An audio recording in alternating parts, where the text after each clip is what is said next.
A day in my life being a single mom. And for today's mini vlog ay samahan nyo kami sa aming Sunday bonding. Sabi nga nila pag aalis daw kami wag na daw akong puporma kasi magtatulak lang naman daw ako ng stroller at tulad ng inaasahan yun na nga nangyari.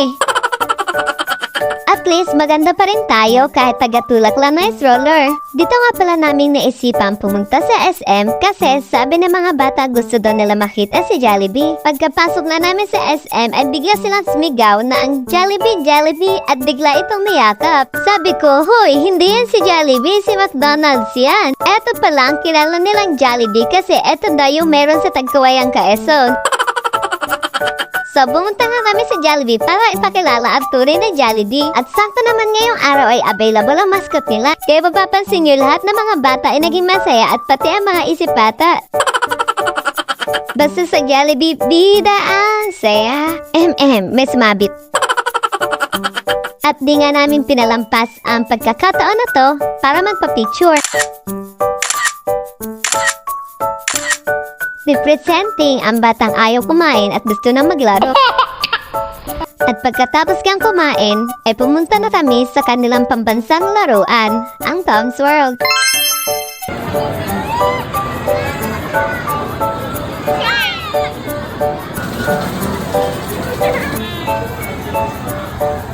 At kahit masaya sila, hindi pwedeng walang iyakan.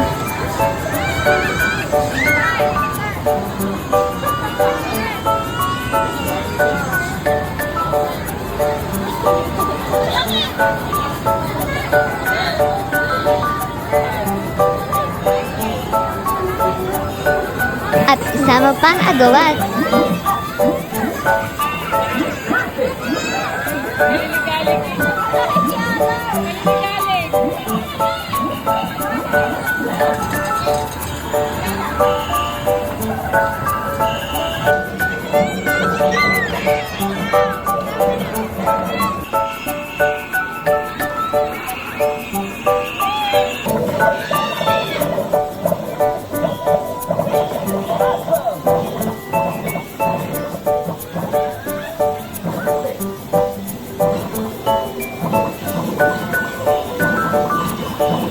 Sana all na lang talaga nag-e-enjoy. Sarap pumalik sa pagkabata.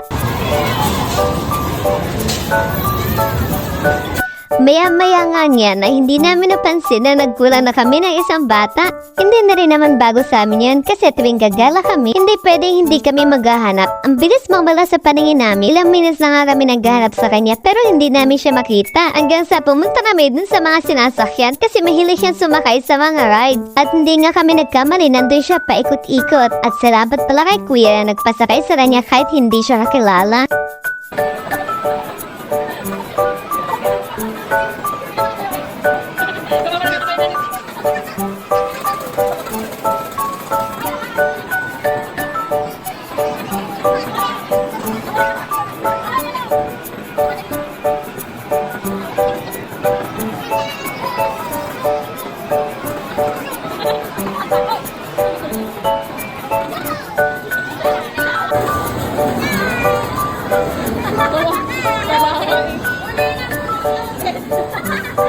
At dahil nga last coins na namin to, yung pandalawang rice, ginawa na namin pang-apatan.